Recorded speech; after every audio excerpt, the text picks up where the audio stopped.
Nós estamos muito, muito, muito felizes, felizes de todo o coração. Eu estou grato a Deus pela bênção de poder estar em casa, junto com amigos amados, cercados de gente boa de Deus. Aqui com a gente o nosso querido Chico, que é um irmãozão amadíssimo. O Tony, que é o DJ aqui do chat, nosso querido. E os que nos ajudam sempre, né? O jovem que está aqui nessa câmera para a qual eu apontei, o Rodrigo que está ali naquela outra, nosso querido Edivaldo que está chegando aqui atrás provavelmente para fazer algum tipo de ajuste aqui na câmera central e tudo, né? E lá dentro o meu genro Tiago que está lá cortando e tal. Então é tudo assim em casa, tudo em família, tudo com muita paz, sabiá laranjeira voando para lá e para cá, bem-te-vi, está tudo em família. E a bênção, para mim, é justamente essa, é ter a chance de, nesse momento à tarde, poder almoçar, descer, encontrar os amigos aqui, encontrar os amigos ali, saber que nós somos centenas, talvez milhares, juntos, em volta desta mesa, cada um no seu lugar, mas numa comunhão bonita, verdadeira e da nossa parte, completamente sincera para com você. O nosso tema hoje é a continuidade do de ontem.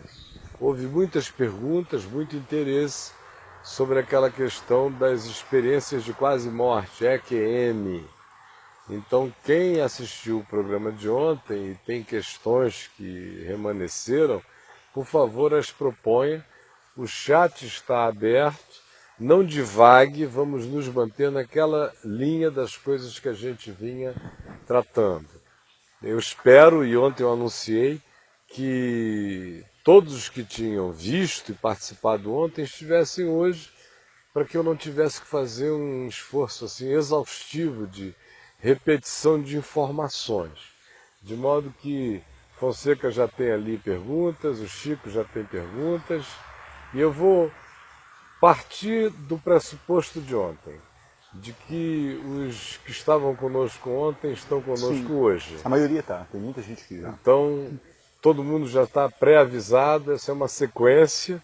O programa, inclusive, na VMV-TV será exibido em sequência. EQM1, EQM2, que é para ninguém ficar sem os contextos, tá bom? Chico, hoje eu encaminhei a você uma carta de uma pessoa que ficou sobrando ontem aqui. É o Anderson, né? Ele deve estar aí hoje já? Você viu se o Anderson Sim, o entrou Anderson já está aqui. Então, Anderson, nós vamos ler o seu e-mail, que ele encaminhou para o Caio. Eu vou tentar resumir, para a gente não ler tudo aqui. Mas a questão dele, ele inicialmente coloca que ele vem acompanhando, assistiu ontem o programa. Ele faz uma questão seguinte: o que dizer do medo, pânico de ser enterrado vivo? Já pesquisei e li no site sobre o medo da morte, mas não encontrei nada a respeito. Mas conforme tenho tomado cada vez mais consciência do Evangelho, esse medo vai diminuindo, pois estou certo de que eu fui reconciliado com Cristo. E após a morte do meu corpo, aqui, abrirei os olhos lá. Isso acontecerá instantaneamente, como você mesmo disse. Provavelmente nem ficarei sabendo. Mas em mim permanece ainda esse medo de ser sepultado vivo, algum tanto claustrofóbico. Se a vida não poupa, o que acontece ao justo? Se a vida não poupa, e o que acontece ao justo, acontece ao injusto, tanto de bom quanto de ruim. E existem relatos desses casos. A fé em Deus e o morrer em Cristo seria uma garantia de que isso não vai acontecer? Hoje, os protocolos da medicina e da neurociência estão tão avançados a ponto de evitar isso? O que dizer da catalepsia? Como perder esse medo? Pela fé apenas ou racionalmente, estudando e vendo que hoje isso é bastante improvável? E acontece mais em lugares pequenos onde a medicina não é avançada. Se é que é isso, pois nunca pesquisei sobre o caso para não ficar neurótico, como você disse. para não ficar orando pela tentação analogamente falando. Bom, a questão do Anderson é essa, a questão da catalepsia, né?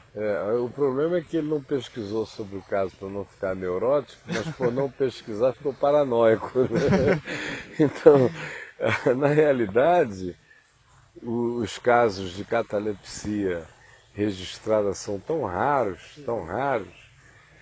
que a nossa sociedade brasileira ficou assombrada pelo fantasma do ator Sérgio Cardoso. Isso mesmo. E pelos mitos da década de 60, da morte dele, que diziam que depois de alguns dias de enterrado, um médico que o assistia, que morava, se não me engano, na Europa, teria ligado para a família dizendo: por que vocês o enterraram assim tão rápido sem me consultar?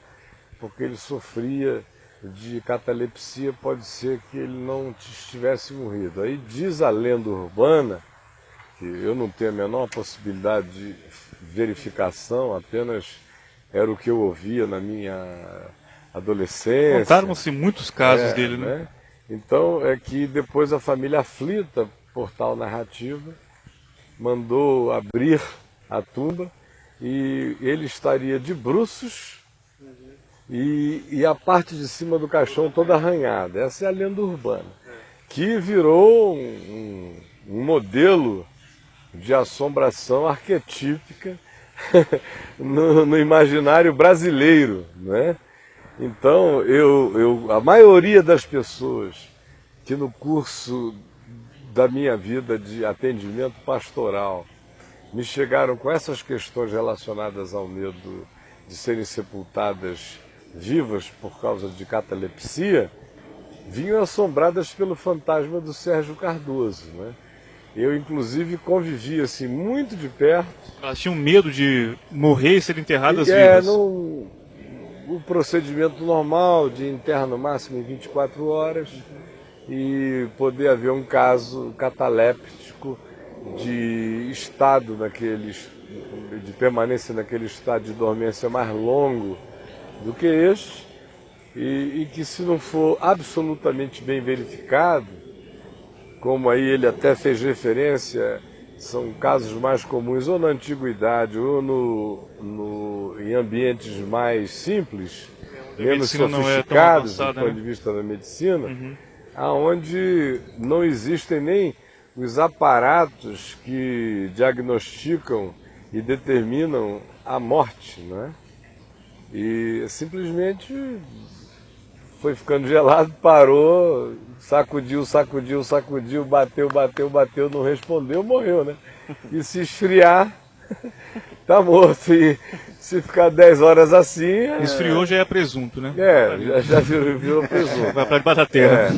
Hoje em dia você tem o paradoxo do oposto, que é você ver uma pessoa morta, sustentada por máquinas, como foi o caso agora ultimamente dessa menina, né? Já quase indo para 2 décadas, a família implorando para desligarem as máquinas, e é o sistema, o governo, que se sente no direito de legislar até sobre coisas desse tipo. Então nós estamos indo... determinar o que é o razoável mínimo de uma vida, né? Onde é que cessou, e mais do que isso, que os familiares, num caso como esse, são os juízes dessa decisão, não é? E não essas leis politicamente corretas, mais dos Estados Unidos, e que nos afetam aqui muito mais profundamente do que afetam a consciência europeia, né? Mas o Brasil tem essa mania de... O que se torna politicamente correto nos Estados Unidos é logo absorvido aqui.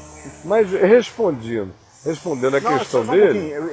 Já que você estava ainda, na hora que você falou uma coisa, o Gabriel perguntou: existe na Bíblia casos de catalepsia, cara? Eu não tenho nenhuma notícia a respeito, né? Nenhuma. Agora, eu quero só explicar que esse barulho que vocês estão ouvindo aí é de uma britadeira, de alguma coisa que está limpando aqui a rua do lado de fora, então não se impressionem, o mundo não está acabando. Pois bem, Então, e todo mundo fala mais alto quando isso acontece, que é para encobrir o ruído, que não vai demorar tanto assim. Fato é que, indo a questão dele, ele sofre mesmo de claustrofobia. Uma claustrofobia que se vinculou ao tema da catalepsia. Então é uma claustrofobia extremamente vinculada ao trauma desse tipo de informação e a impressão que essa informação causou nele em algum momento da vida. Porque, estatisticamente falando, as chances de que isso aconteça com ele são praticamente inexistentes. Esse é um fenômeno raríssimo e que, na urbanidade, com todos os seus aparatos científicos, torna-se cada vez mais improvável, né? Vai chegando ao ponto quase da impossibilidade, de modo que é muito mais uma questão psicológica e claustrofóbica do que de qualquer outra natureza.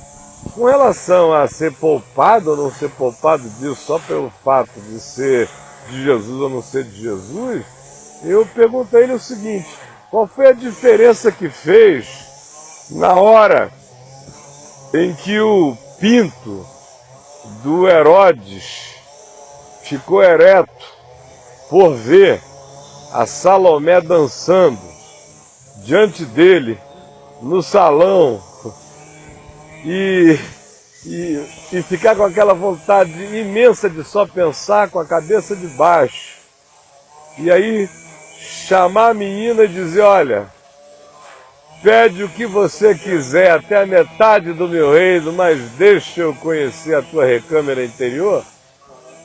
E a mãe dela, com um ódio danado da escolha ter recaído sobre a filha, e um ódio imenso que já tinha de João Batista, resolveu então transformar seu ódio de João Batista numa angústia de alma também para Herodes, que se diz que estranhamente apreciava conversar com João Batista e o temia, né? E o temia, mas o tesão dele por Salomé era maior naquele momento do que qualquer que fosse a reverência dele pelo profeta João Batista.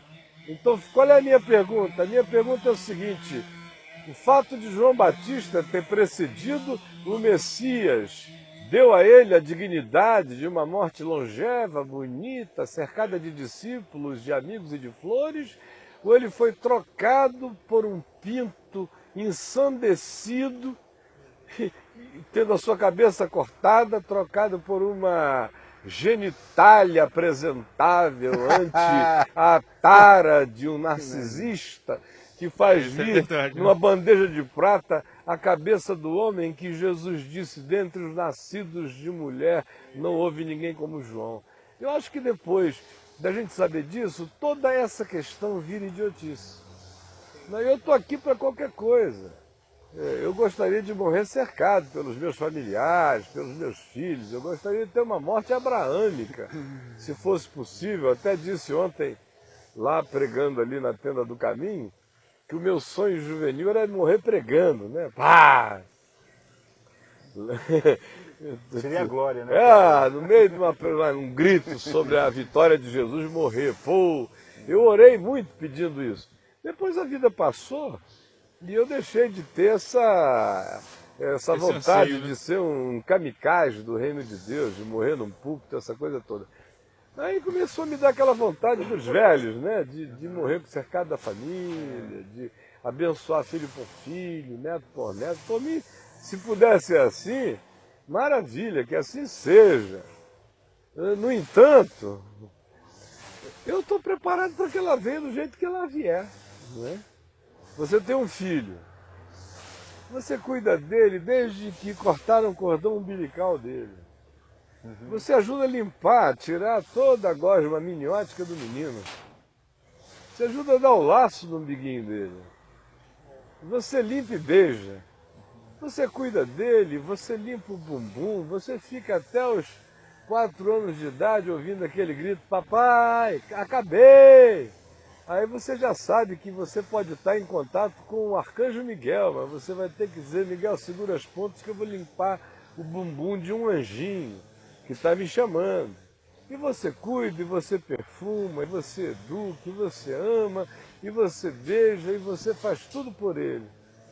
Aí um dia, aos 22 anos de idade, os teus filhos te recomendam que você não vá vê-lo aonde ele está caído, porque eles querem te poupar de ver o desfiguramento que um atropelamento de um BMW a 180 km por hora causou na face linda dele.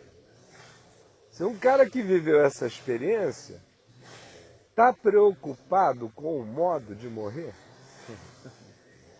nem um pouco.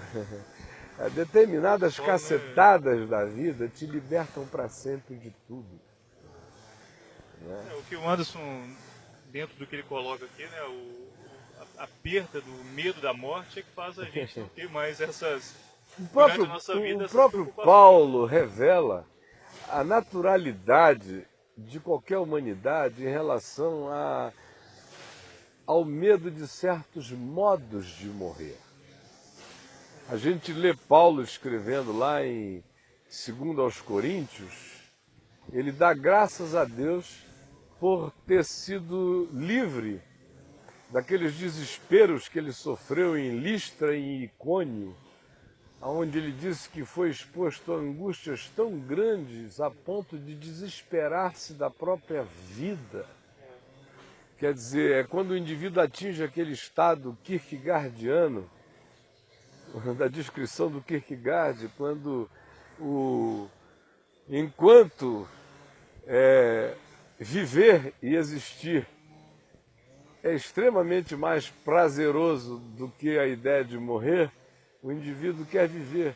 Mas quando a existência passa a ser algo pior do que tudo, nesse dia ele quer morrer. Então Paulo está descrevendo ali aquele momento lá em Listra e Icônio em que a existência foi tão pavorosa de agonia, de dor e de suplício, que ele desesperou da vida. Em outras palavras, tudo que ele queria era morrer. Ele pede a morte para si, né? Aí ele diz: graças, porém, a Deus que me livrou de tão horrendo modo de morte.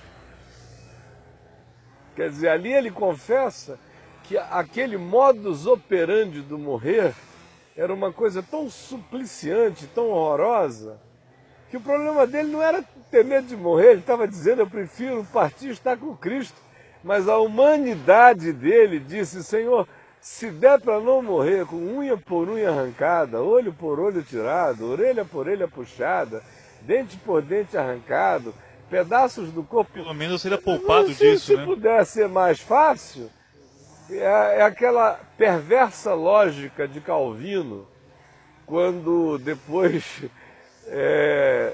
da vitória dele sobre Servetus, na famosa discussão entre Calvino e Servetus lá em Genebra, depois que Calvino tinha sido expulso da cidade por 5 anos, porque a população deu crédito às mentiras e heresias de Servetus, e aí depois de 5 anos ele retorna, e aí tem aquele julgamento, onde quem fosse considerado o herege pela ponderação do Conselho de Anciãos de Genebra, que se fundiam com o Conselho de Presbíteros da cidade, quem quer que fosse avaliado herege, iria para a fogueira. E como Calvino foi considerado aquele que venceu a disputa teológica, o opositor iria para a fogueira.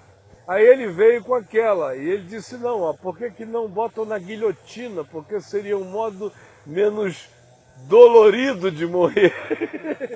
Então, ele é acusado até hoje de ter sugerido a troca da fogueira pela guilhotina, né? Mas o que se ele pudesse... Outra melhor opção, pelo menos, é que vai de uma vez. Eu não sei se ele tinha o poder de advogar em nome de Jesus e da fé a libertação do opositor e a liberação dele na vida, para ele fazer o percurso que quisesse.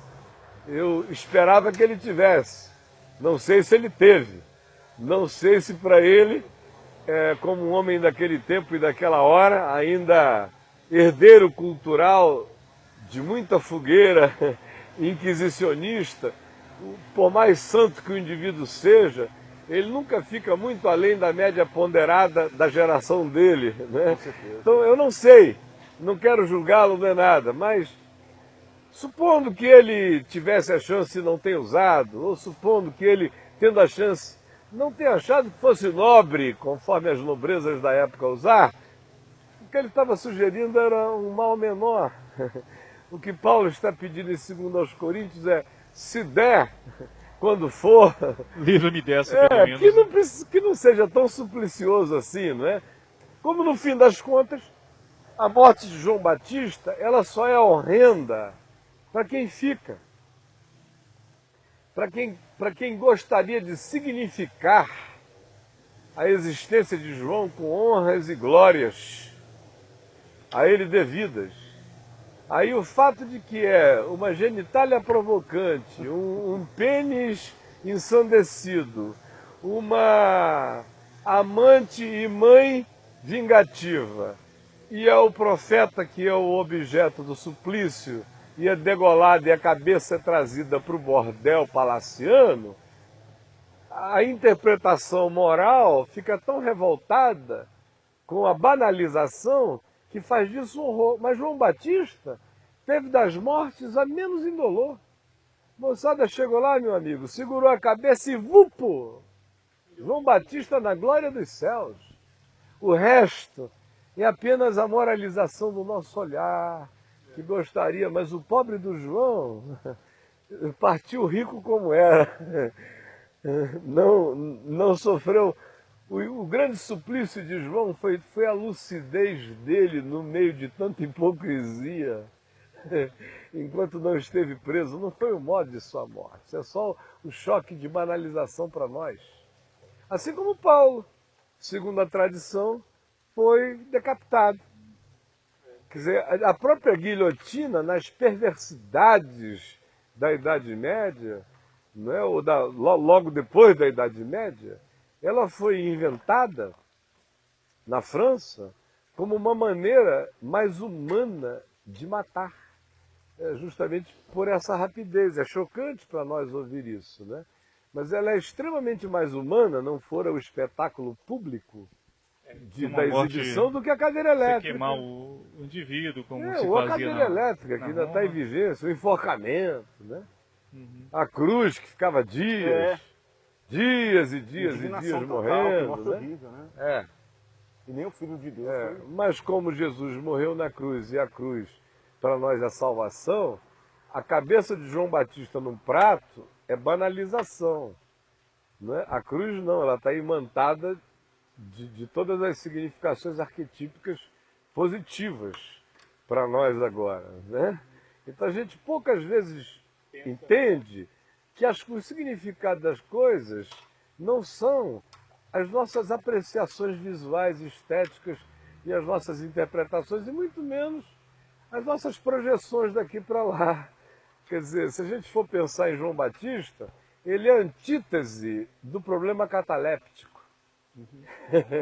Ele é a antítese. Ele é o cara que vapt-vupt, ô glória! Então, olha, uma terapia talvez fosse boa para tratar do problema cataléptico, da claustrofobia, porque o tema cataléptico é apenas o tema claustrofóbico do nosso amado irmão querido. O Rafael pergunta, Caio. Não, antes de falar, eu queria falar que estou muito feliz que minha irmã Rosa, minha irmã de sangue, pela primeira vez, está aqui com a gente. Maravilha, ó Rosa. Manda um beijo para ela. Estou mandando ali na câmera do Rodrigo. Um beijão para você, tá bom? O Rafael, por que não ensinam essas coisas na igreja, né, Caio? Que coisa, né? Perguntar isso até mim? foi falado várias vezes, né? Pois é, vamos lá. Primeira pergunta para você. Não, primeiro porque eles não têm como ensinar. Eles não sabem disso, porque é proibido pensar. Olha só, Caio. Dentro disso que o Fonseca perguntou e que em outros programas a gente acabou levantando essa questão, ontem você falou algo que deve ter gerado um certo arrepio em muita gente na hora que se falou. Você disse que as experiências de pós-morte, né, de quase-morte, né, de EQM, podem muito bem ser um instrumento de evangelização, né, de da parte de Deus revelando, né, na sua liberdade, fazendo isso através, né, A ordem através de desses fenômenos. Melquisedeque. Exato. Em outro momento a gente já discutiu. Para muitos isso soa como uma extrema Heresia, loucura, né? heresia e tudo mais. Mas eu ouvi e falei, poxa, mas eu nunca pensei nisso dessa É. forma, né? E aí entra no que o Fonseca colocou, né? Por que, que a igreja nunca abriu ou permitiu que coisas desse tipo pudessem É porque a passar? igreja, ela cria os seus dogmas e os seus axiomas e determina que as coisas são daquele jeito, porque as coisas são daquele jeito, né? Até hoje, por exemplo, os Benai Elohim que possuíram as filhas dos homens em Gênesis 6, foi uma tradição, uma interpretação vigente em Israel o tempo todo e no período cristão até Agostinho. É que no período agostiniano, a sofisticação filosófica que tomou conta da igreja fez aquilo se tornar uma coisa assim meio brutal. Até porque aquela era uma época completamente antissexual. Totalmente neurótica sexualmente falando. Quem quiser ler o melhor tratado de história da sexualidade no O mal cristianismo, habitava a carne, né? leia o livro Eunucos por Amor ao Reino de Deus, de uma Você me professora encomendou e ele, teóloga Eu tenho esse alemã. livro.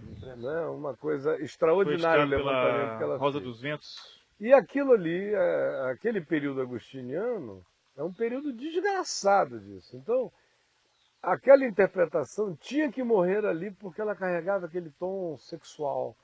Aí virou a descendência de Sete, isso, aquilo, pá. Por que eu estou falando isto? Né? Se não era exatamente o assunto. O teu tema aí é a evangelização no período. Eu estou mostrando apenas como é que as coisas vão sendo cristalizadas. E elas viram dogmas, e dali em diante fica proibido conversar sobre o assunto. Tabu. E as pessoas ficam pensando que aquilo sempre foi assim. Nem sempre foi assim, se tornou, mas não necessariamente sempre tenha sido desse modo. Então, vindo aqui a essa questão, para a gente não ir longe. Ontem, alguém orando, eu não me lembro se foi aqui ou se foi lá na tenda do Carlinhos, foi aqui. Não, foi na tenda, acho que foi o Zezinho, ele orando, ele citou um texto de Pedro que afirma que os anjos quiseram ter o privilégio da pregação do Evangelho, mas foi dado a nós. Como é que é? Os anjos Sim. anelaram por ter esse privilégio, mas foi dado a nós. E aí o que a igreja fez disso? Sem crente não há pregação. Até anjo está proibido de pregar. O que anjo fez a vida inteira se não pregar? Quem foi que convenceu Maria? É mesmo, é. Quem foi que convenceu José? Quem foi que convenceu Manoá? Quem foi que convenceu Abraão? Quem foi que convenceu todo mundo por aí afora? E Hebreus diz que eles são anjos ministradores, são Ministradores seres em ministradores favor em favor dos dos que hão homens. de herdar a salvação. Eles não herdaram, foi o privilégio de se materializarem pela terra e saírem pregando o evangelho, mas eles continuam mensageiros. O Apocalipse diz, no capítulo 14, tem um evangelho eterno para pregar. Para a gente não ir tão longe, e apenas ler aqui o que está escrito no livro de Juízes, no capítulo 2, que diz que depois de idolatrias e de negociações e barganhas que as tribos de Israel fizeram quando da libertação da terra de Canaã, quando da entrada, diz o seguinte, Juízes 2, subiu o anjo do Senhor de Gilgal a Boquim e disse, do Egito vos fiz subir. Esse anjo do Senhor é um que fala em nome do Senhor. É aquele que manifesta a própria realidade de Deus de maneira antropomórfica e visível no Velho Testamento. É aquele a quem Abraão distingue dos outros dois anjos, que vieram três, e há um que Abraão chama de Senhor. E os outros dois foram mandados a Gomorra e diz, porém Abraão continuou na presença do anjo do Senhor e continua falando com ele como o Senhor. É esse mesmo que está pregando aqui. É o Cristo eterno que está pregando aqui. Do Egito vos fiz subir e vos trouxe a terra que sob juramento havia prometido a vossos pais. Era ele que tinha prometido. Ele se coloca naquela mesma condição. Antes que Abraão existisse, eu sou. Eu sou. Eu estive aí. Ele é a pedra espiritual que os seguia. Ele é tudo que os seguia. Nunca houve uma história de Deus no mundo sem Jesus andando junto. É isso que a humanidade não entende, os cristãos não entendem. Ele não é judeu, né? Não, ele está andando junto. Eu vos disse, o anjo do Senhor, nunca invalidarei a minha aliança convosco. O que o juiz está dizendo é que Deus se manifestou mesmo e pregou para eles. Vós, porém, não fareis aliança com os moradores desta terra, antes derrubarei os seus altares. Contudo, não obedecestes a minha voz. É o mesmo anjo do Senhor falando, demandando soberania e obediência à sua voz. Que é isto que fizeste? Pelo que também eu vos disse, não os expulsarei de diante de vós. Antes vos serão por adversários e os seus deuses vos serão por laços. E assim foram. E são até hoje. Sucedeu que, falando o anjo do Senhor essas palavras a todos os filhos de Israel, uma pregação, levantou o povo a sua voz e chorou. Daí chamarem esse lugar Boquim, que significa, no hebraico, pranteadores, lugar do pranto, e sacrificaram ali ao Senhor. De que é essa pregação aqui? Que teólogo vem me dizer, depois do Velho Testamento inteiro, e eles mesmos, em qualquer dogmática, associarem o anjo do Senhor a manifestações antropomórficas de Deus no Velho Testamento? Quem é que vem me dizer que isso aqui não é o Jesus pré-Jesus, pré-história de Jesus, O pregando que antecede o Jesus histórico, todas as prerrogativas e chamando o povo ao arrependimento? Uhum. A primeira vez que eu li isso aqui em Juízes, eu devia ter 1 ano ou 2 de convertido. Eu escrevi na Bíblia que ainda não era essa aqui veio acho que 3 ou 4 anos depois, quando eu perdi a primeira. E eu escrevi, Jesus pregando ao povo, na minha simplicidade de quem não tinha ido a seminário para não sofrer lavagem cerebral, o que estava escrito, estava escrito. Jesus pregando ao povo antes de Jesus aparecer como Jesus. Essa é aquela diferença, né, da chave, né, de ler aí. Então isso responde essa pergunta Jesus que pelo amor de Deus, no dia que Deus, que é o autor da Boa Nova, não puder comunicar a sua Boa Nova a quem Ele quiser, quando Ele quiser, na hora que Ele quiser, o mundo acabou. E esse é um dos diabolismos da igreja. Ou seja, a igreja protestante diz que o pecado da igreja católica era dizer que sem igreja não há salvação. Se o indivíduo não estiver pertencendo de maneira física e com hóstia na boca, com batismo na cabeça e com todos os ritos e sequências, fora da igreja não há salvação. Eles fazem a mesma coisa. Os protestantes fazem sem essa declaração, mas de maneira tácita é assim que fazem, mas fazem ainda pior do que isso. Eles dizem literalmente o seguinte: sem a nossa presença não há salvação. É a pregação. Se nós não chegarmos e não pregarmos, não há salvação. Então eu diria o seguinte: se isto é verdade,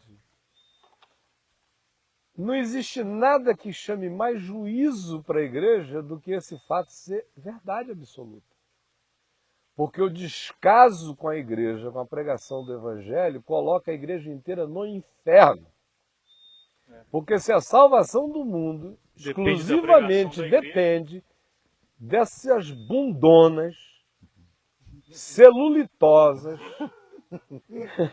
absolutamente inertes, que só sentem emoção na genitália, que não tem compromisso além do ventre, que não tem mente além de amebas, que não tem grandeza de alma além de alguns capirotos quase convertidos.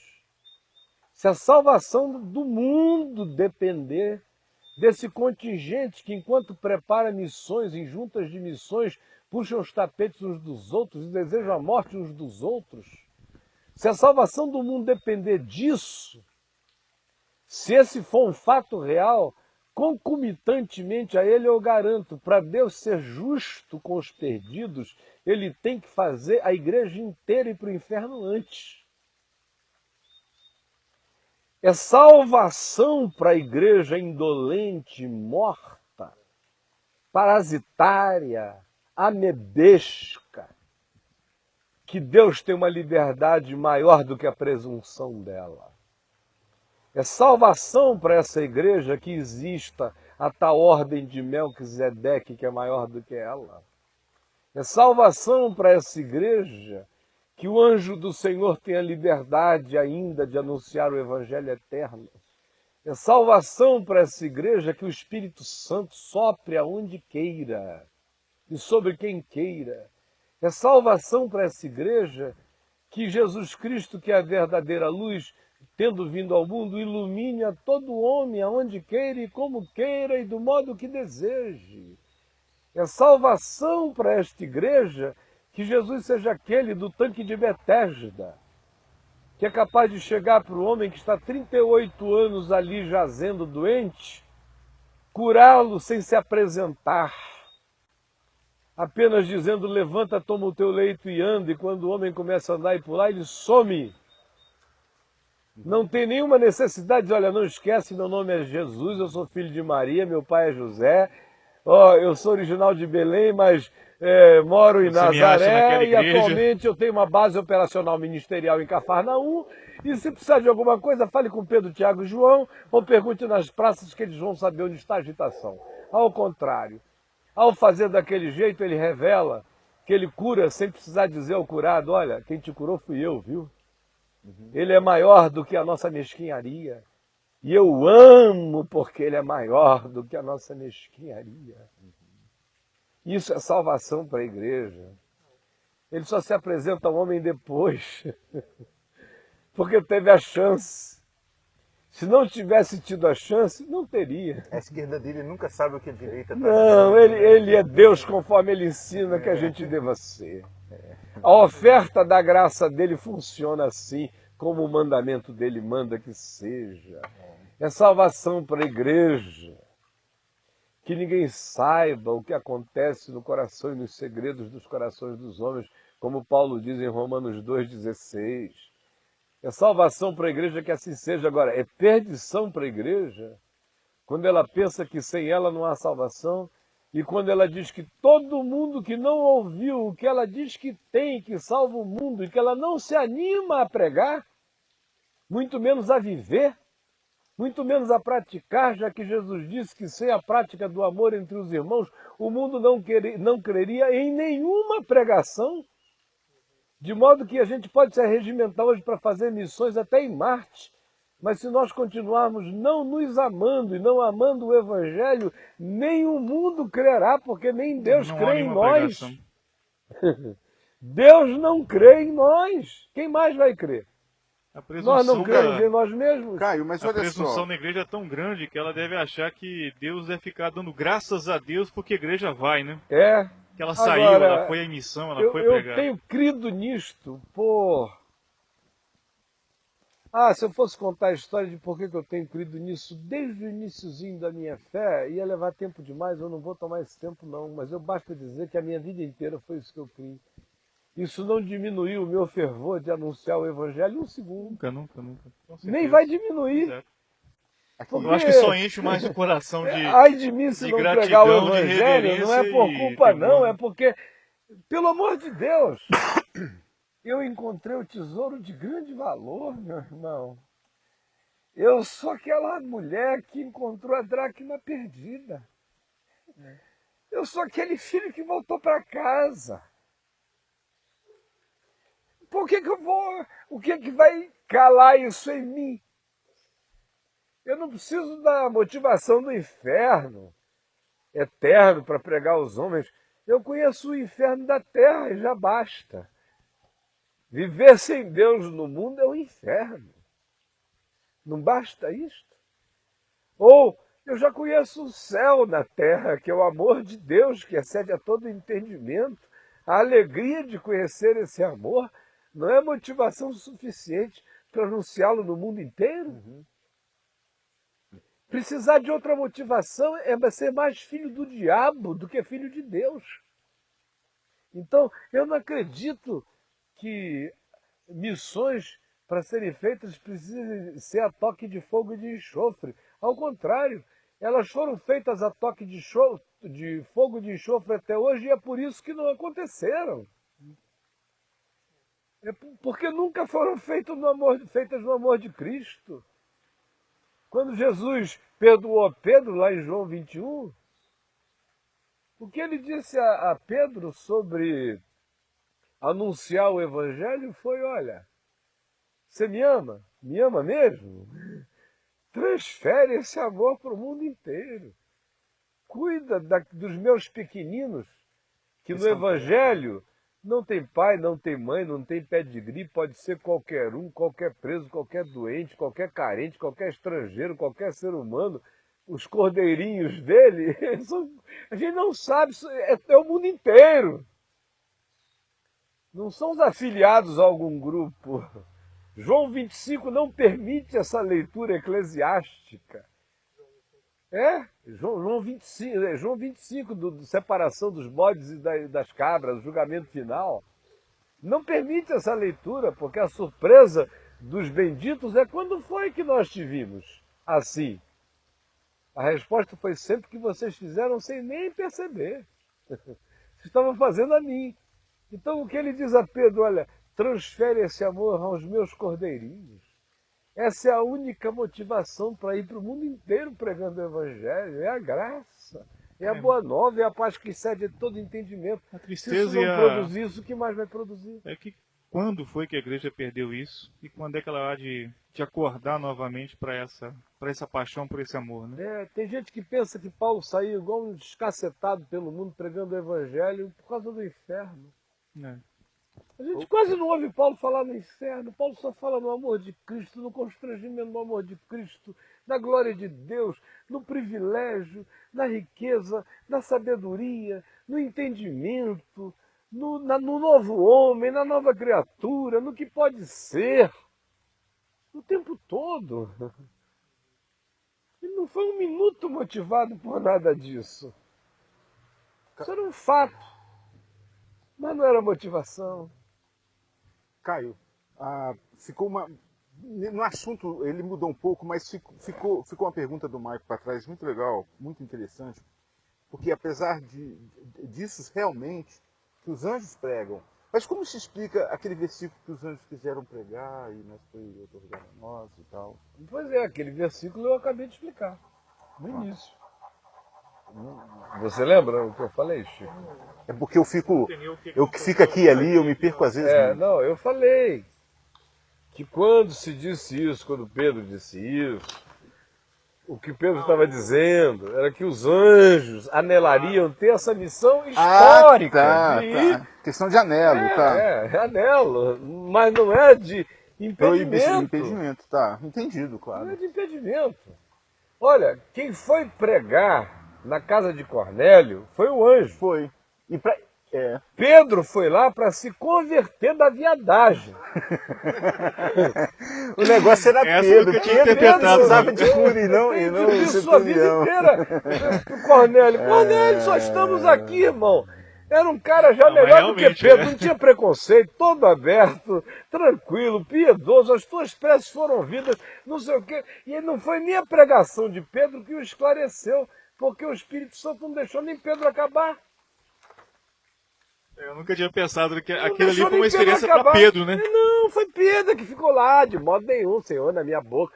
Vê se o gentil Cornélio pediu carteira de identidade do anjo, criou algum problema. Olha, Jesus continua a dizer, em verdade eu vos digo, nunca encontrei em Israel, nem na igreja, nem no protestantismo, nem no catolicismo, fé como estas que eu encontro por aí. Continua a dizer. As cirofenícias não são membros de igreja evangélica. Amém. Voltando para o EQM, tem uma pergunta da Michele de ontem, e tem mais duas que são talvez desdobramento ou parecidas. Quando fala do ser que sai do corpo, né, é a alma ou espírito que sai? Segundo, a diferença da alma e do espírito, que as pessoas confundem muito, tem até pergunta. A diferença da alma e do espírito, eu vou pedir licença para cada um ler Hebreus capítulo 4, verso 12, e aprenderem para sempre que é somente a palavra de Deus que consegue distinguir a alma de espírito, juntas e medulas e todos os outros intrincamentos da constituição humana. Nem a neurociência consegue chegar aí, quanto mais eu. Tá. Então, isso, Boa até resposta, mesmo essas designações de corpo, alma e espírito, elas são muito mais designações de pedagogia do que de fronteiras delimitadas. Há um overlapping o tempo todo entre todas as coisas, que é somente aquele que pela palavra do seu poder nos constituiu, é que sabe aonde cada coisa vai e qual é o processo de vasos comunicantes e de retroalimentação desse processo inteiro. O problema nisso é que o pessoal quer fazer a separação e a Tricotomia. tem que identificar o que é, onde está e esse que é o problema. Né? Que é uma tricotomia, é uma tríplice esquizofrenia. O Leopoldo pergunta, quando morremos, encontramos com Jesus ou esperamos a ressurreição? Como é que fica isso? Bom, Jesus disse, hoje mesmo tu estarás comigo no paraíso. Ele deve estar lembrando do texto de Tessalonicenses, né? Que Paulo fala, esperaremos e encontraremos com o Senhor. Mas aí é outra coisa, o que Paulo está falando ali é doente integrado na glorificação, é o ser completo. O Espírito volta a Deus que o Deus. Hoje mesmo estarás comigo no paraíso, porque é melhor morrer e deixar esse corpo e estar com o Senhor. Tudo isso está claro. Ali ele está falando já de outro fenômeno, que é quando o Senhor vem, os que estiverem vivos serão transformados e irão ao encontro do Senhor dos Ais. E os que, primeiro ele diz, antes dos que estivermos vivos e formos transformados, os que morreram em Cristo serão ressuscitados. É ato contínuo, um ato contínuo que não dá nem para medir em tempo, nem em nanometria, nem... O texto diz do que foi, mas que logo vem, né? Então vai ele está e dizendo, volta. nós seremos transformados, iremos ao encontro do Senhor nos ares e viremos com o Senhor. Mas ele não está falando do que acontece quando o indivíduo morre, é outra história. E o Marcelo pergunta de ontem, mas sem conhecer a Cristo, é possível conhecer a Cristo apenas após a morte? Claro, mas conhecer a Cristo, que qual falamos... o Cristo que a igreja ensina? Não, né? Falamos até um pouco Claro dessa liberdade que que é Deus possível, tem de só revelar, é possível conhecer a Cristo hoje em dia quase o Cristo que a igreja não ensina. Então só após a morte. Não. Tem que morrer, porque se o cara lê o Evangelho, né? Claro. Porque se for depender do que a igreja está ensinando, ela está ensinando aquilo que o povo diz, que quem diz o povo que eu sou. É mais ou menos o que dizem os presbiterianos que eu sou.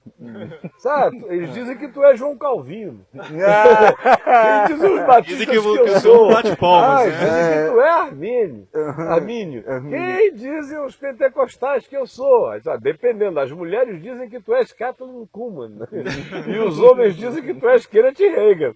Isso é o Jesus da igreja, né? Sim. Os mais elevados vão dizer, alguns dizem que tu és Barth, outros dizem que tu és Tillich, outros dizem que... Agora, fora isso, meu irmão, a igreja não anda ensinando Jesus faz muito tempo, né? A menos que o indivíduo vá puro, virgem, simples para o evangelho.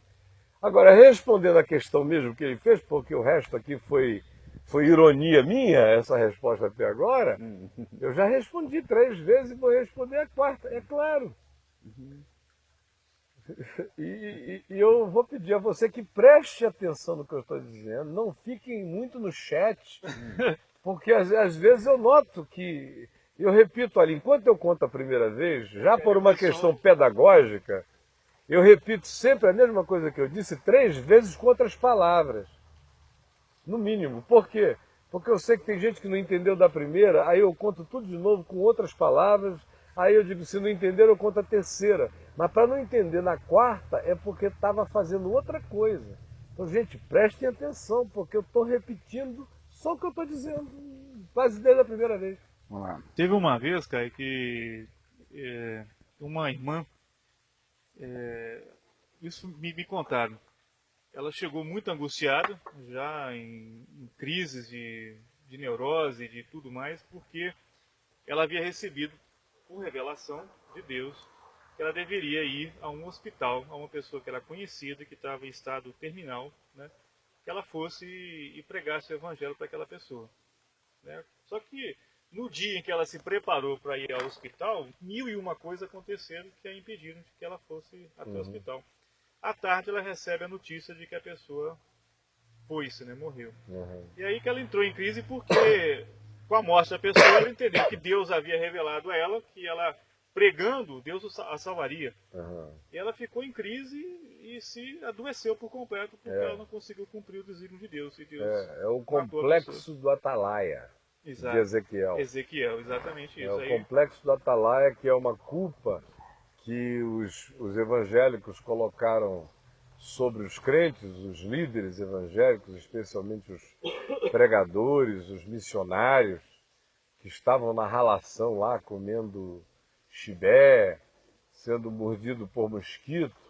Aí quando eles vinham para aquele período na igreja dar os relatórios, eles jogavam o sangue da cabeça dos que não tinham ouvido o evangelho sobre a cabeça de todo mundo que nem estava contribuindo com eles e nem saindo para fazer a mesma coisa, né? a ideia de que Deus estava requerendo das mãos deles. Das mãos deles. Aí gerou uma neurose do sangue do outro sobre a minha cabeça no meio evangélico, que há 50 anos atrás era quase tão forte quanto a temática da blasfêmia contra o Espírito Santo ainda é hoje.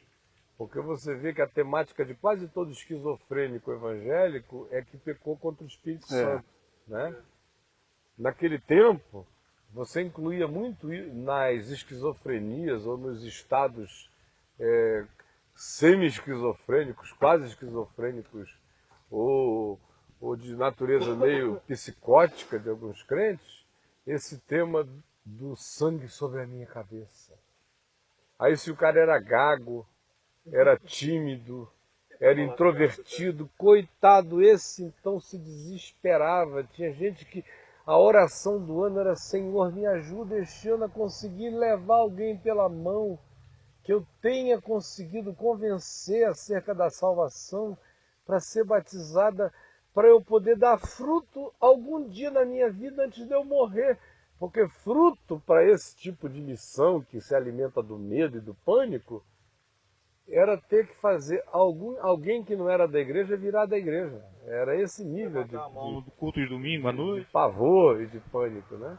E é essa angústia que essa irmãzinha sofria e que muita gente sofre por causa dessa herança, e que também diz que se eu não pregar para todo mundo que esteja passando e eu não aproveitar todo encontro humano para pregar, só vou juntando sangue na cabeça. Isso quando o indivíduo é daqueles piedosos que carregam essa angústia dentro de si, né? Aí o que isso gera? Doença de um lado, né, na alma, ou gera o chato crônico. É o chato crônico, que gerou durante décadas. Era aquele crente que dizia, não importa se o cara quer ouvir, não quer ouvir, não sei o quê. Quantas vezes eu ouvia, há 30 e tantos anos atrás, não, eu pego pelo braço na rua. Eu patolo o bicho assim, na linguagem do jiu-jitsu, era quase eu gudunho. O cara, ó, e senta o cacete. Se ele me odiar pro resto da vida, de praça, eu né, tirei o sangue da cabeça. Parecia um Gomex a menos, assim, de morte na cabeça, né? Um daqueles laquês de morte. Ah, tô com menos sebo de morte na cabeça. Já falei para ele.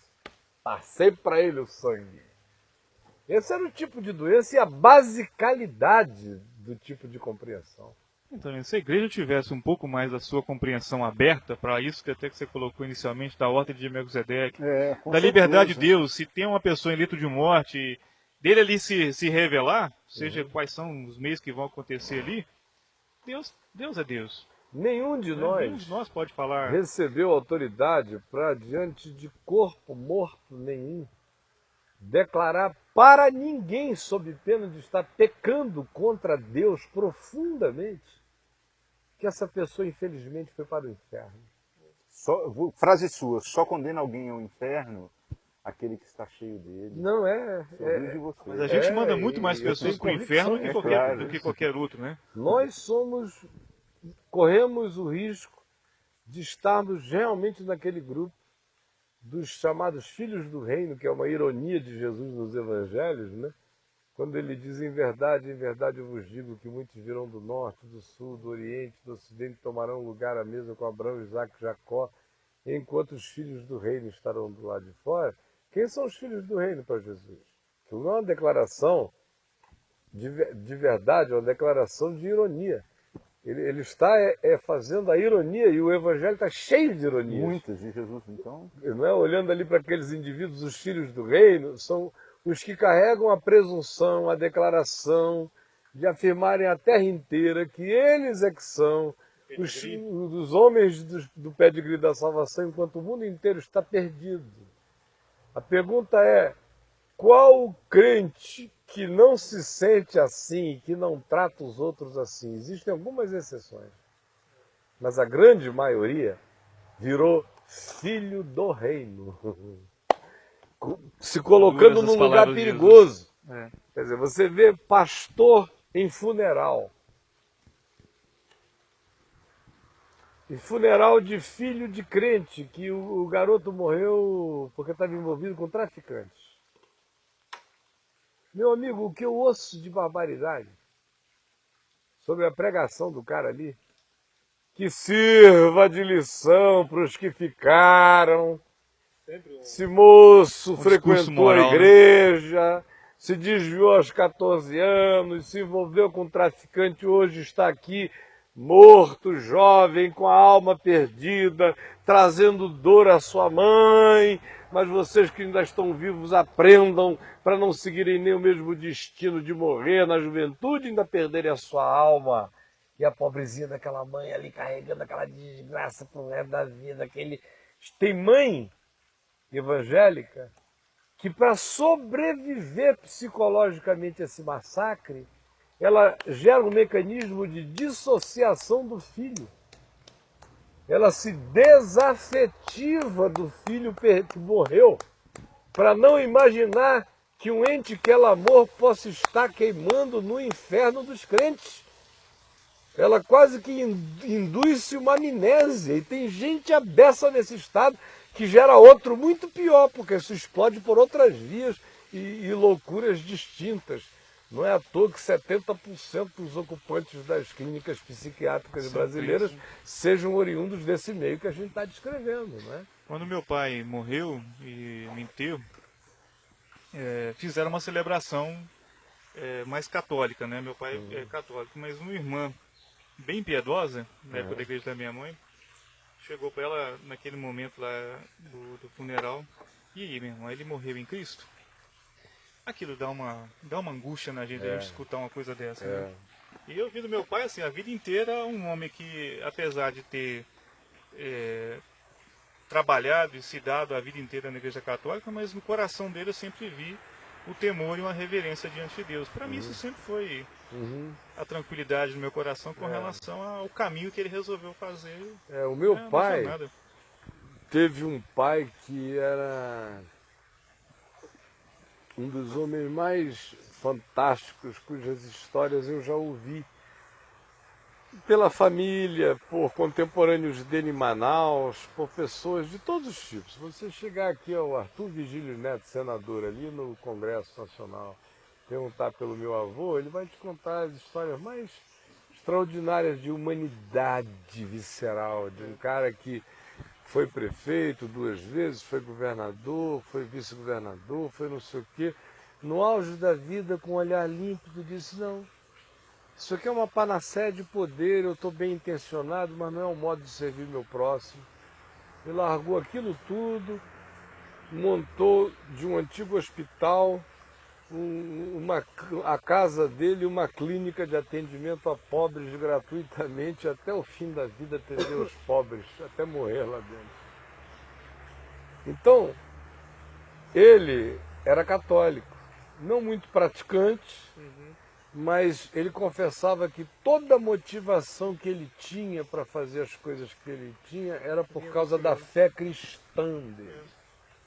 É o que eu sempre vi também no meu fé pai. cristã dele. Tudo que ele dizia, por exemplo, a meu pai sobre Deus, tinha a ver apenas com o espírito do Evangelho, com o que era verdade do Evangelho. Aí ele morreu. Anos depois, meu pai se converteu, e assim que se converteu, ele muito piedoso, lendo a palavra, jejuando e orando, os crentes, e naquele tempo, da conversão dele, 1966, 67, um advogado proeminente, inteligente, culto, tudo se converter na igreja evangélica era peixe grande. Era. Queriam pegar, até hoje né? Queriam pegar o cara de qualquer maneira, mas papai, papai nunca entrou em idiotice. Babacô, não. Não é testemunho não, testemunho é andando na vida, aí que eu vou dando. Nunca vi meu pai sentando no convite para dar testemunho. Na hora ele recebe um convite para a Donep, né?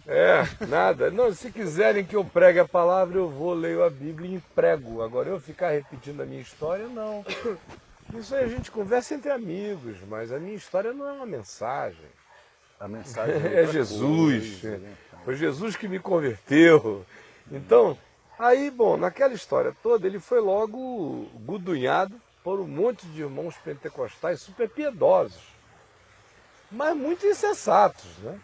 Como diz Paulo lá em Romanos 10, eu dou testemunho de que eles têm zelo de Deus, mas sem entendimento. E meu pai logo discerniu que zelo de Deus havia, agora entendimento zero. Aí um dos primeiros encontros assim desse, ele ser exposto a um ambiente densamente pentecostal, porque ele estava ali convertido na igreja presbiteriana Betânia, que digamos era uma igreja presbiteriana equilibrada com um molho carismático, com uma liberdade carismática, nos moldes bíblicos, assim, naqueles limites de 1 Coríntios 12, 14, naquela simplicidade ali. Onde eu estava à vontade, ele estava à vontade, qualquer um estaria à vontade. Quem quer que gostasse do Evangelho estaria à vontade. Mas o ambiente para o qual ele foi levado era muito carregado. Aí, de repente, no meio daquilo tudo, chega um cara lá para ele, assim, com aquela voz profética poderosa. O pai do irmão morreu crendo em nosso Senhor Jesus Cristo na igreja evangélica. Isso é assombração. Aí meu pai disse não. Ele morreu crendo em nosso Senhor Jesus Cristo. Quase na igreja católica, mas provavelmente sem igreja nenhuma. Aí o homem disse assim, é uma pena que não tenha se consumado a obra na vida dele. É terrível isso, Aí né? meu pai olhou para ele e falou, é uma pena que você não saiba que a obra foi consumada na cruz. e não na vida dele. Aí, Que legal essa, Falar que viu? acostumado antes da fundação. É. Nossa, aí mãe. papai ficou tão irritado com aquilo ali. Sobe o E ele voltou para casa e eu me lembro que ele contou isso para a família, dizendo, mas como a ignorância humana, como esses crentes, ele tinha assim uns 2 meses, 3 de fé, como esses irmãozinhos são quase perversos. Ele disse, porque olha, ainda que fosse verdade, nem por isso deixaria de ser pura perversidade. E aí ele ficou ali quieto e tal. Uma semana depois, ele teve uma visão. Uma das poucas visões que papai teve na vida. Ele deve ter tido assim, fora aquele arrebatamento, ele deve ter tido umas 5 ou 6 visões nos moldes bíblicos de visão na vida. Quase sempre em longos períodos de jejum.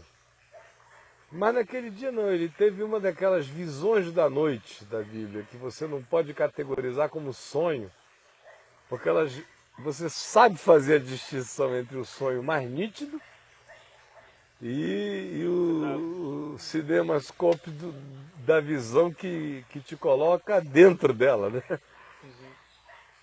E nessa visão, ele disse que ele viu não a eternidade em plenitude.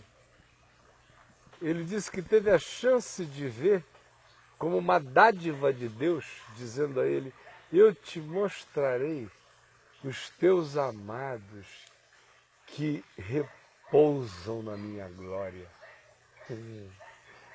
E ele disse que a primeira face que ele viu foi o meu avô glorificado. Ele me contou isso antes de eu me converter. Eu ainda tinha 13 anos de idade quando ele teve essa visão. Eu nunca me esqueci. Quando eu me converti ao Evangelho, essa história toda de ordem de Melquisedeque, aquela história que eu contei outro dia, do livro Evangelho em Gênesis, da viagem com o Macintosh, com meu pai, com não sei o quê, depois aquela leitura, aquilo tudo já estava semeado a minha vida inteira. Por essas sementes simples, como essa visão do meu pai, que já foi me libertando disso de saída. Essa foi uma angústia que eu nunca tive, desde cedinho na vida. Eu fiz muito funeral quando eu era novo na fé, porque naquele tempo, pastor evangélico só fazia funeral de crente, né? Como eu não era pastor, só fui ser ordenado 3 anos depois de já estar pregando o dia inteiro. Já está na televisão há 2 anos. Não queria ir a seminário, me negava e não iria e não fui. Não estava nem aí para esse negócio. O meu negócio era pregar o evangelho. Eu não estava preocupado com nada além disso. Todo mundo me convidava para tudo. Eu fiz palestra em centro espírita kardecista em Manaus. Pregando Jesus. Todos os cursilhos, naquele tempo cursilho era moda. Exato. Os cursilhos me convidavam. Cursilhos católicos? Católicos, pregar em tudo que legal, era que cursilho. Encontros de casais com Cristo da Igreja Católica, eu ia pregar com 19, 20, 21, 22 anos de idade. Frei Laurindo, da Igreja Católica da Cachoeirinha, que começou a me ouvir na televisão, foi ficando meu amigo, foi me procurando, ficamos grandes amigos. Me pediu para organizar uma escola dominical na Igreja Católica da Cachoeirinha. Eu organizei e forneci o material inteiro para o ensino da Bíblia lá. No Morro do Borel, uma ocasião, numa das subidas e descidas lá, não, desculpa, não foi do Borel, foi na Mangueira. Muitas vezes eu fui pregar lá. Uma vez uma mãe de santo que andava impressionada de me ouvir na televisão perguntou se eu não podia ir lá na casa dela para pregar para a moçada. Eu falei, claro. Parei o meu caminho no meio da rua, desci lá no meio daquela capirotada toda, não toquei no assunto nem no nome de ninguém, preguei o evangelho no Areópago da Mulher. E vai ser assim a vida inteira, não tem outra história, não tem por que ser diferente. Esse é o ente que é livre, né? Como tá lá E o evangelho Atos, é mais né? livre ainda. Então, Agora está. eu já nasci na fé nessa liberdade. E quanto mais a vida passa, mais consciente dela eu me torno. E não diminui em nada no coração o afã, o ardor, a alegria de pregar a palavra. O Tiaguinho, querido, nosso amado, lá, mentor da estação de Goiânia, que está sempre em contato comigo aqui no Mandou um e-mail. beijo para você, falei com ele hoje. Ele mandou um também beijo. me ligou hoje. Ah, tá. E a gente está sempre trocando um e-mail. A semana passada ele me falou assim, puxa, pastor, que negócio é esse? Que cirurgia foi essa que fizeram no senhor? Parece que lhe turbinaram, voltou da cirurgia. É. Eu digo, olha, eu sou assim. O que eu estava... Eu fiquei 28 anos fibrilando, só que eu não fibrilava de manhã, de tarde e de noite. Então, nos intervalos, eu estava turbinado para tudo que é lado, né? Agora o intervalo é um só, né? Aí, depois de 4 anos, quando ficou de manhã, de tarde e de noite, você tem uma sensação de morte todo dia, você vai ficando fragilizado. Milagrosamente, do dia para a noite, parou tudo. Eu fui até prevenido depois por um amigo meu muito querido, especialista em arritmias desse tipo e em cirurgias desse tipo, que às vezes o indivíduo fica mais 3 meses com sequelas ainda, até havia adaptações. Mas eu não tive nenhuma desde o primeiro dia, ao contrário, eu sentindo uma energia extraordinária. Olha, quanto mais energia vier, meu amigo, mais ela se canaliza para pregar o evangelho. Eu não estou pensando em subir o Himalaia, não estou querendo essa energia para ir para fazer um turismo em algum lugar. Qualquer gota dela é para anunciar a palavra. E a minha motivação não vem de nenhum outro lugar, a não ser dessas realidades positivas, propositivas e glorificantes do Evangelho de Jesus, somente delas. Né? Voltando ao assunto nosso aqui, né? EQM. EQM. Não, esse aqui não é bem EQM, não, mas é uma pergunta muito pertinente. Olha, os não salvos, da Romilde, foi de ontem ainda, os não salvos sofrerão eternamente ou suas almas serão extintas? O que você Bom, acha? eu tenho dito diversas vezes, está escrito no site, que o inferno existe. Certo. Jesus diz que o inferno existe. Uhum. O rico experimenta o inferno real. Uhum. Então ninguém brinque com não inferno. Eu, por exemplo, não sou universalista. A ordem de Melquisedeque não é universalista. Como assim? O universalismo é a doutrina, É uma linha, né? é uma linha que diz que no fim todos serão salvos. Uhum. Eu nunca creio nisso. Jesus e o Evangelho não me dão margem. Claro. O que o Evangelho me diz é que tem gente que experimenta o inferno. Agora, o Evangelho não diz explicitamente se a experiência do inferno pode se transformar também numa experiência de revelação da graça de Deus. Ele não fala. Qualquer E coisa nem seria nega. cogitação. E nem nega, E né? nem nega. Uhum. Ao contrário, existem textos que dizem não sairá dali enquanto não pagar até o último centavo. Ou seja, há o inferno que se paga e consegue sair. Como se paga, já está pago, não sei se é uma questão de Deus. É. E é uma linguagem extremamente metafórica. Uhum. Do mesmo modo que naquele estado de inferno, a história do rico e do Lázaro, a parábola fabulosa, diz, olha, não passa daqui para lá e nem de lá para cá. Quem está aí, está aí, quem está aqui, está aqui. É um estado que naquele estado existe com as suas consolidações de experiência. Mas o Apocalipse não dá margem para a eternização do inferno. Não dá margem. margem. Isso que é legal. No Apocalipse, a morte e o inferno morrem. Olha só, repete isso.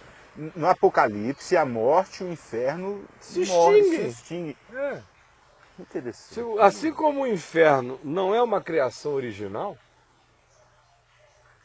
Claro. o inferno é uma criação posterior, de acordo com a Bíblia. A menos que antes de haver queda, Deus já tivesse criado um inferno para um Combina com ele, mundo que não. nem tivesse existido. Combina com Deus, não? Deus criou, foi céu. Então, o inferno é divórcio, é uma solução da dureza do coração dos anjos. Foi criado por o diabo e seus anjos. Não se diz nem que foi para os humanos. Para o diabo e seus anjos. Quer dizer, gente para ir para lá tem que virar demônio. Isso é duro, hein? É, gente para ir. Por Isso isso é eu tenho duro. também dito no site, pessoa que me lê pouco no site ou se lê não presta muita atenção. Cada frase que eu digo lá quer dizer o que cada frase está dita. É para levar a sério, cada parágrafozinho, está dito tudo ali, palavra por palavra, querendo significar o que está de lá. Eu estou cansado de repetir isso lá. Então, a experiência, a realidade do inferno é inegável na Bíblia. Agora, Pedro também nos diz que para aqueles espíritos em prisão, Jesus foi e pregou, evangelizou mais, que é proclamou a vitória do evangelho. Como você diz, Deus não foi, nesse ato, ele não foi ali sarcástico, Dá né? uma gargalhadinha de Exato. safado. Ah, viu como é que eu sou maior do que vocês? Você fica aí agora pro resto da vida. Ele não iria lá que não fosse para resgatar. Pelo amor de Deus, não é? vamos parar com bobagem. Então, ninguém sabe. A única coisa que eu sei é de que, usando uma linguagem simples da Bíblia, o céu é eterno, mas o inferno não. O inferno, ele tem uma qualidade eterna. Porque O que tem a qualidade eterna? o inferno, qualidade,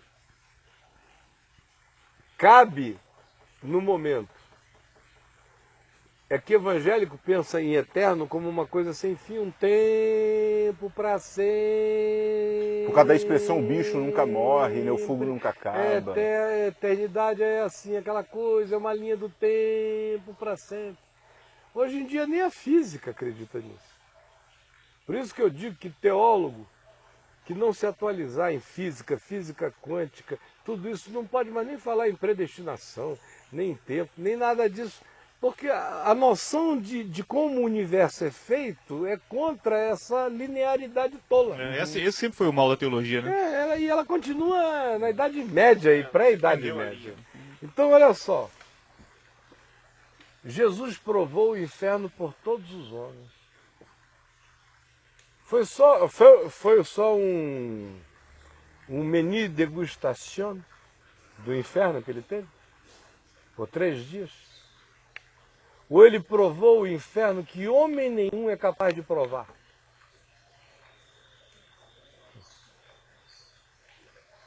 A eternidade desse inferno inteiro que a Bíblia diz que ele provou, não foi maior do que o próprio inferno em si?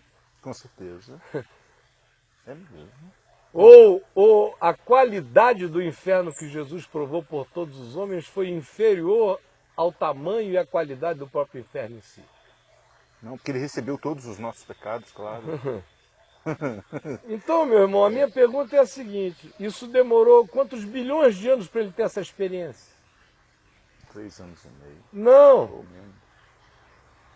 Para nós, no tempo e no espaço, foi de sexta-feira a domingo, mas pode ser que na eternidade não caiba nem numa fração subatômica de medição de tempo.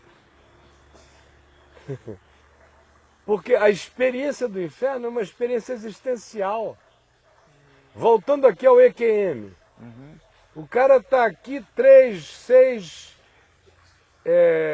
minutos de ressuscitação, nos casos mais curtos de ressuscitação, o sujeito fez a viagem do juízo final inteiro da existência dele, com mais qualidade e significado do que quando ele viveu a experiência no tempo e no espaço. Num átimo de tempo cabe tudo. E a gente que continua pensando que Deus está preso ao sol, à lua, essa viagem ao dia de 24 horas. Ela, como você disse, ela é toda ela carregada de significados mesmo, né? E a gente fica assim imaginando que, como aquele garoto, o nível e a pobreza do nosso entendimento do Evangelho é uma coisa tão chocante que eu vou ilustrar isso com aquele garotinho lá de Manaus que se converteu. Ele era um garoto assim meio hiperativo, assim, muita necessidade de novidades e tal. E aí ele sempre estava me procurando, querendo conversar e me estimular ou saber coisas novas e tal. Aí passou o 1º ano de convertido, 2º ano de convertido, 3º ano de convertido. E todo sábado à noite tinha pregação para jovens, domingo de manhã escola dominical, antes 8 da manhã tinha o primeiro culto, depois vinha a escola, depois tinha o outro, depois às 5 da tarde mais um, às 8 da noite mais outro. Ele era um homem da obra, né? Segunda-feira tinha a pregação ao ar livre, e aí era gente a dessa que vinha, no mínimo 500 pessoas, às vezes 3.000 nos ar livres que a gente fazia toda segunda noite, e ele firme. Mas ele foi cansando, né? Aí eu me lembro bem de um dia que eu estava pregando um ar livre lá em cima daquela plataforma, numa segunda-feira à noite, e ele lá, aquela multidão zona, e tinha um hino que naquele tempo se cantava muito, especialmente em ar livre, porque dava para cantar sem instrumento, sem nada, só batendo palma, que era um hinozinho de uma frase que dizia assim: chegamos a louvar Jesus, chegamos a louvar Jesus, chegamos a louvar Jesus, chegamos a louvar Jesus. Era uma mantra. E a lá, ia crescendo, crescendo, ia juntando gente, não sei o que e tal, e ele estava lá. Aí eu preguei, quando acabou, não sei o que, eu vi que ele estava assim meio abatido. Aí quando chegou depois da reunião, ele me pegou assim no canto e falou: poxa, Caio, me diz uma coisa, eu amo a Jesus de todo o coração, eu só estou convertido há 3 anos e meio, quando eu fico pensando na eternidade, está me dando uma angústia, que eu vou ficar a vida inteira dizendo assim: chegamos a louvar Jesus, chegamos a louvar Jesus, chegamos a louvar. Mas é mais ou menos isso que crente pensa, porque até o céu dele é linear. Não tem dimensionalidade. Eu pensava. Não tem viagem para qualquer lugar, não tem multidimensões, não tem viagem. Olha, se anjo viaja para dentro de sonho, imagina para dentro de onde que a gente vai viajar. Porque não subiu ao coração de homem algum é o que Deus tem reservado para aqueles que o amam. É susto para anjo. Susto para anjo. Quanto mais para homem. E os caras ficam querendo fazer disso um pacotinho que caiba num quadro que a gente bota na entrada do templo, com uma porta para o inferno, outra para o céu, e ainda com os obstáculos e as tentações pintados. E com os finais definidos. 5 minutos para terminar. Alguma coisa importante a ser dita?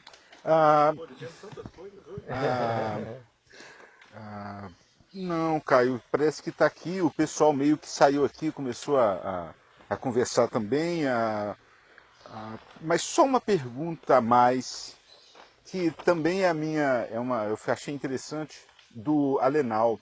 Será que existe casos de EQC, em que a pessoa está de EQM, que a pessoa está que ela sente, que você falou ontem muito bacana, que o cara, um calor irresistível ele foi. Mas será que existe a opção dele? Não, eu prefiro ficar com o meu Senhor. Aí a gente não fica sabendo só se fosse uma sessão espírita. Porque ele não vem para contar, né? Se o espiritismo kardecista fosse verdade. Essa é muito boa. Como a gente claro. não acredita nisso, é uma resposta que eu não tenho para dar aí. Tá certo. Ele voltar e der o recado aí. Outra coisa que para mim é objetivo desse programa é ensinar a pensar. Claro. Porque esse é o tipo da pergunta que basta pensar para não fazer. Caio, mas eu nunca pensei assim. Não estou falando de você não. Não é? Porque se o cara não voltou, decidiu ficar. Quem é que o entrevistou para saber? Pois é, eu não tinha pensado nisso. Mas é muito legal isso, mesmo. Mas a gente tem que aprender a pensar. Ele resolveu ficar porque ela tava bom, né? Tava bom, mas a gente nunca vai saber. Ele não veio aqui, olha, eu vou dizer pra vocês que eu vou todo mundo que morreu, todo mundo que morreu, pode ser que a gente chegue. Fora aquelas coisas que sejam de uma brutalidade que seja absolutamente antagônica com a continuidade da vida, ou seja, esbagaçou o cérebro todo, acabou tudo, não sei o que e tal, só uma ressurreição reconstrutiva e plástica. Mas nesses outros casos em que tanto faz vir ou não vir, pode vir ou pode não vir, pode ressuscitar ou pode não ressuscitar, pode ser que a nossa surpresa naquele dia seja que a maioria que ficou nesse estado disse: pelo amor de Deus, não, Senhor, me leva daqui, me tira daqui. Igual a minha papagainha, a Polly, que desapareceu ali em cima daquelas árvores. Depois... Você contou que ela ficou a tarde inteira, né? Eu aqui nos maiores amores com ela vivia em cima de mim. Caio, me tira daqui, Caio. Não, a minha amiga, Aí o Fonseca veio aqui com a gente ficou conversando ali, eu botei ela perto de uma árvore, fui levá-la à porta. Quando eu voltei da porta, ela tinha subido no buganvília, já escureceu. Eu e os jovens já não conseguimos mais achá-la lá em cima dos buganvílios, mas ela ainda respondia quando eu gritava, pode? Ela, ô, cai! Aí eu digo, ó, fica aí que amanhã eu te pego então, hein? Que não dava para pegar. Mas quando foi no dia seguinte, a gente procurou para todo lado e a bichinha... dificilmente ela foi embora. Os micos que tem aqui em profusão, tem uns 30, 40, podem ter feito uma chacina, né? Matado ela era novinha. Ou então pode ser que ela tenha pulado para a rua querendo ajuda, alguém pegou e levou o bichinho. Mas o fato é que o grito dela era, Caio, me tira daqui! Então, pode ser que esse pessoal aí que a gente não ficou sabendo, que só vai saber da eternidade, porque ninguém me contou, vai voltar para contar essa história, porque está dito na Escritura que esse não é mandamento do Senhor, que essas pessoas venham contar essa história para nós. Pode ser que a nossa surpresa seja que eles tenham dito, Senhor, não, deixa eu ficar aqui. Bom, mas isso é só especulação. Claro. Gente amada, nós vamos parando por aqui. Hoje é quinta-feira, dia 4 de julho de 2009. E nós vamos estar amanhã. O Edivaldo já não está mais aqui, mas ele está nos vendo provavelmente, não é mesmo, Chico?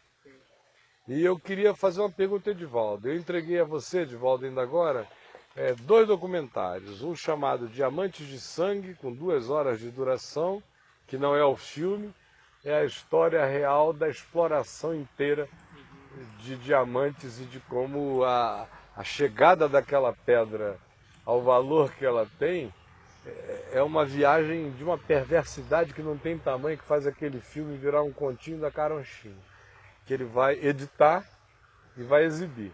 Mas eu entreguei a ele também um Caçador de OVNIs, que é sobre arquivos da NASA, com um depoimento de 7 a 8 astronautas, alguns deles que pousaram na Lua, com histórias extremamente interessantes para contar, porque esses homens estão recentemente aposentados, descomprometidos com os seus compromissos anteriores com a NASA, livres para falar. E tem agora uma geração enorme de gente se aposentando ano que vem e no outro, todo mundo coçando para conversar sobre o assunto.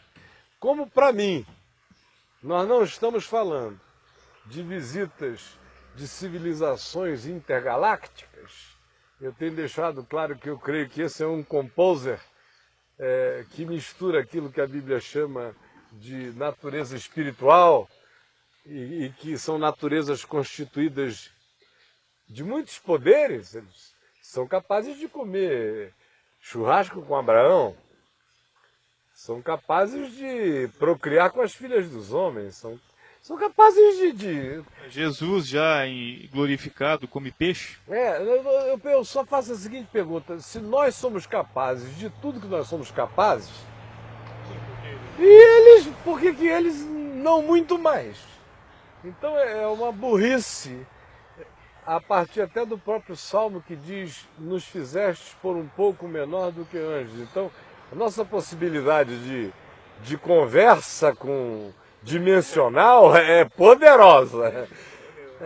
Então, eu vou pedir ao Edivaldo para fazer um esforço hercúleo, meu maninho querido, dar aquela editadinha bonita que você dá e apresentar amanhã, antes do Papo de Graça começar, às 3h30 da tarde, apresentar, começa geralmente 45 minutos antes, né? Quando tira os comerciais e fica limpo o programa. Se ele tiver isso, ele dá uns 45, 50 minutos. Então, você fica conectado a partir de 2h30 da tarde, que vai entrar esse documentário sobre arquivos da NASA. Caçadores de OVNIs, arquivos da NASA. E eu não estou aqui para conversar sobre ufologia, não é o meu barato. Eu estou aqui para conversar sobre presenças espirituais no mundo que nós não estamos querendo perceber e podemos levar sustos enormes se continuarmos como avestruzes, com a cabeça no buraco, sem discernir a complexidade do mundo espiritual, das suas manifestações e dos seus sinais, prodígios, da mentira e dos enganos que vem aí, porque o pessoal fica pensando que a nova era vai ser obscurantista, vai ser cheia de fogueira, de bruxaria. Nova era é cibernética, é tecnológica, é ficcional, é extremamente parecida com a gente, assim como foi em cada tempo da história. Os principados e potestades que comem a nossa produção a devolvem sofisticada. É isso que nós vamos tratar. Divulgue e esteja conosco.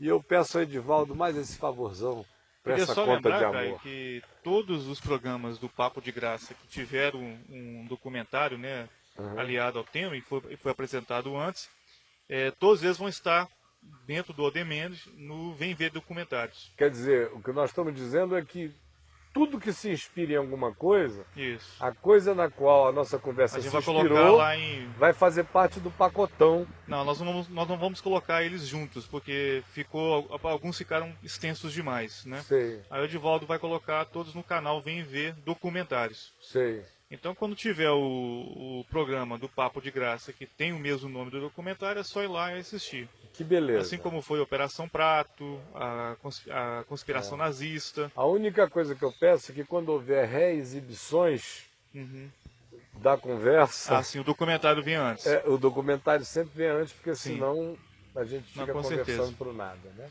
Ok. Então, gente boa de Deus, que o Senhor Jesus nos abençoe, nos guarde, nos encha de toda alegria, de toda paz, esteja com a gente amanhã e convide outros amigos para estarem também. Beijão, obrigado amigos, tchau, tchau. Beijo para vocês.